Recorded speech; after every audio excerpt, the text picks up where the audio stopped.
Halo Sobat ASN dimanapun kalian berada, selamat datang di podcast Bela Nesia, Bela Negara Indonesia. Bersama saya Devika, yang hari ini akan menemani kalian dalam obrolan seru dan inspiratif seputar isu kontemporer dan solusi nyata ASN di era digital. Tema kita kali ini adalah mengenai wujud solusi isu organisasi sebagai bentuk aksi bela negara. Dan saya tidak sendiri, saya sudah hadir bersama dua narasumber luar biasa dari pemerintah Provinsi Kalimantan Tengah. Ada Mas Adi dan Mbak Yeda. Halo, selamat datang. Halo, selamat Mbak Devika dan para pendengar. Mbak Yeda, halo. Halo, hai semuanya. Bagaimana nih kabarnya hari ini Mas Adi dan Mbak Yeda? Alhamdulillah dalam keadaan yang luar biasa baik. Luar biasa baik, alhamdulillah. Mbak Yeda dan Mas Adi, boleh nih kita perkenalan sedikit nih lebih dalam ke Mas Adi dan juga Mbak Yeda. Mbak Yeda duluan ya. Mbak Yeda kalau boleh tahu asalnya dari mana nih? Baik, terima kasih ya Mbak Devika sudah berkenan mengundang kami ke podcast Bela Nesia. Siap. Ya, perkenalkan nih sebelumnya nama saya Yeda Hakentri. Saya asalnya dari Palangkaraya, Kalimantan Tengah. Oh, asli dari Kalimantan Asli Tengah, dari putri sini. daerah berarti Putri ya. daerah. Luar biasa. Mbak Yeda, karena Mbak Yeda ini asalnya dari Kalimantan Tengah atau putri daerah, saya boleh tanya nggak kenapa Mbak Yeda memutuskan untuk menjadi ASN atau PNS khususnya di Kalimantan Tengah kota kita sendiri? Baik, kalau untuk motivasi ya Mbak Devika, sebenarnya kalau untuk motivasi saya sendiri itu saya untuk men-challenge diri saya. Nah, sebelumnya kan saya kerja tuh di swasta Mbak. Nah, jadi kalau di swasta tuh saya kalau capek tuh resign gitu. Oh, gitu. Iya, jadi saya mau mencoba nih men-challenge diri saya untuk bertanggung jawab atas pilihan yang saya buat. Nah, jadi CPNS ini saya pilih sebagai tempat berkarir saya karena saya melihat prospek karir yang bagus dan berhubung saya masih muda nih Mbak Devika masih 25 tahun. Nah, saya melihat kalau misalkan kita jadi PNS itu walaupun anak muda kita masih tetap bisa punya tempat untuk belajar banyak hal. Betul sekali. Berarti memang keinginan untuk menjadi PNS itu datang dari diri sendiri ya? Datang dari diri bukan sendiri. dari orang lain atau siapa-siapa gitu? Bukan. Tua atau siapa gitu? Enggak, karena pengen aja sih, kayaknya keren gitu kalau Luar jadi biasa. PNS. Berarti semangat mudanya masih ada ya? Ada banget. Untuk mengabdi kepada negara. Benar. Luar biasa sekali. Nah, kalau untuk Mas Adi sendiri, apa sih keputusan kenapa menjadi PNS di usia yang sekarang? Yang pertama, Oh iya Mas Adi, sebelumnya asalnya dari mana dulu nih? Ya. saya berasal dari Pulau Sumatera, Mbak. Pulau Sumatera, oh, berarti merantau Iya, Kalimantan Tengah ya. Luar biasa sekali, boleh dong kita berikan tepuk tangan untuk Mas Adi. Wow, perantau ternyata. Boleh silakan dilanjutkan. Jadi memang saya nih dari dulu memang orang tua juga petani, Mbak ya, dan saya senang nih dengan dunia pertanian. Jadi saya juga sekolah di bidang pertanian dan saya memilih menjadi CPNS di bidang pertanian ini.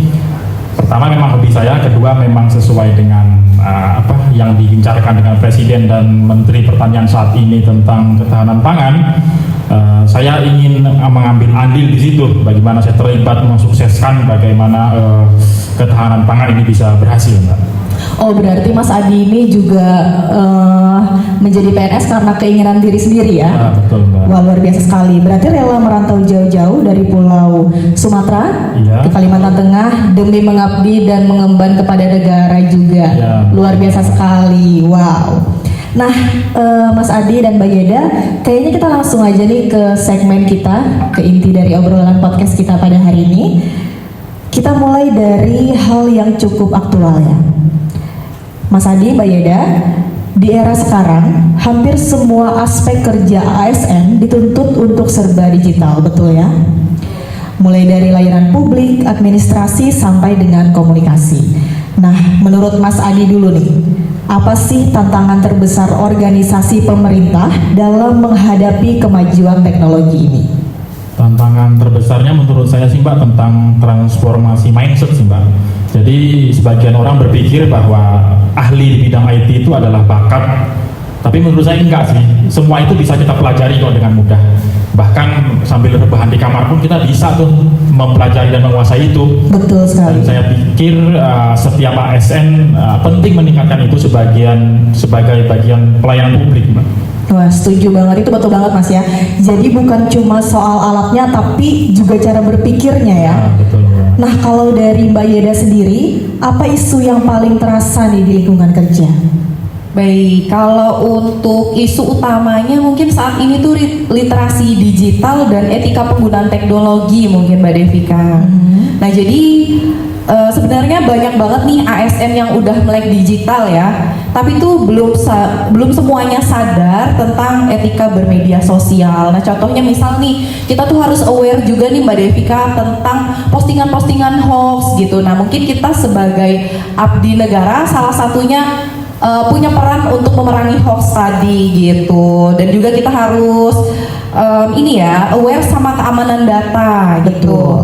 Nah ini nih penting soalnya kan ASN itu wajah negara ya, jadi bukan cuma di dunia nyata aja, kita juga harus bisa jadi wajah negara di dunia maya. Wah, ini menarik sekali nih.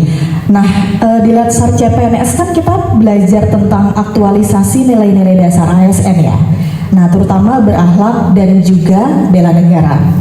Kira-kira bagaimana nilai-nilai itu bisa diwujudkan dalam menghadapi isu organisasi seperti ini?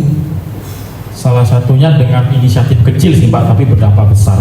Jadi bagaimana kita berbagi pengetahuan dengan rekan kita, bagaimana mungkin saya sering nih berbagi pengetahuan dengan rekan saya bagaimana penggunaan aplikasi-aplikasi dan juga tanda-tanda elektronik yang itu bisa memudahkan kita dan efisiensi waktu kerja lah Mbak. Jadi dengan era digital ini pekerjaan yang harusnya selesai berhari-hari dalam waktu singkat bisa kita selesaikan Mbak. Wah, keren banget. Jadi aksi bela negara nggak melulu harus di medan perang ya Mas Hadi ya, tapi bisa juga lewat kontribusi nyata dalam memperbaiki sistem kerja. Nah, menurut Mbak Yeda sendiri bagaimana nih? Nah kalau menurut saya ya, kalau dari pengalaman saya itu di unit kerja saya, kami tuh bikin panduan etika digital ASN Mbak Devika. Sederhana aja, tapi ini tuh bermanfaat buat yang baca flyernya gitu. Iya benar. Nah contoh isinya itu bagaimana cara kita bermedia sosial yang baik, menjaga kerahasiaan data, dan penggunaan email dinas yang aman gitu. Nah tujuannya itu agar semua ASN bisa menjadi contoh dalam menggunakan teknologi secara bijak dan berintegritas. Wah, luar biasa. Jadi intinya bela negara itu bisa diwujudkan lewat profesionalisme, etika, dan tanggung jawab dalam pekerjaan sehari-hari ya Mas Hadi ya. Setuju banget Mbak. Karena ASN yang berintegritas itu adalah benteng bagi negara di bidang birokrasi Mbak. Nah, ini kalau kita refleksikan nih, dari isu dan solusi tadi, apa makna bela negara bagi ASN di era teknologi ini? Boleh Mbak Yeda yang pertama? Baik, kalau menurut saya ya, bela negara ini berarti menjaga marwah negara melalui pelayanan yang jujur, cepat, dan berorientasi pada masyarakat. Nah, dengan teknologi kita bisa melayani masyarakat ini secara lebih luas dan transparan. Nah, tapi itu juga PR buat kita semua karena tanggung jawab kita berarti lebih besar. Iya betul. Kalau untuk Mas Adi sendiri nih, bagaimana nih pendapatnya? Saya sepakat sih bahwa bela negara itu nggak harus tentang fisik. Berperang identik dengan bambu runcing. Saya pikir melawan ketertinggalan dan ketidakpedulian itu bagian dari bela negara Mbak. Dan itu penting banget bagi kita. Wah, luar biasa indah sekali. Boleh dong kita berikan aplaus untuk Mas Adi dan Mbak Yeda. Jadi ASN yang tangguh itu bukan hanya pintar bekerja, tapi juga punya semangat cinta tanah air dan adaptif terhadap perubahan. Nah, sebelum kita tutup nih, mungkin bisa kasih pesan singkat dari masing-masing narasumber nih untuk teman-teman CPNS yang sedang menjalani Latsar. Boleh Mbak Yeda duluan? Oke, baik.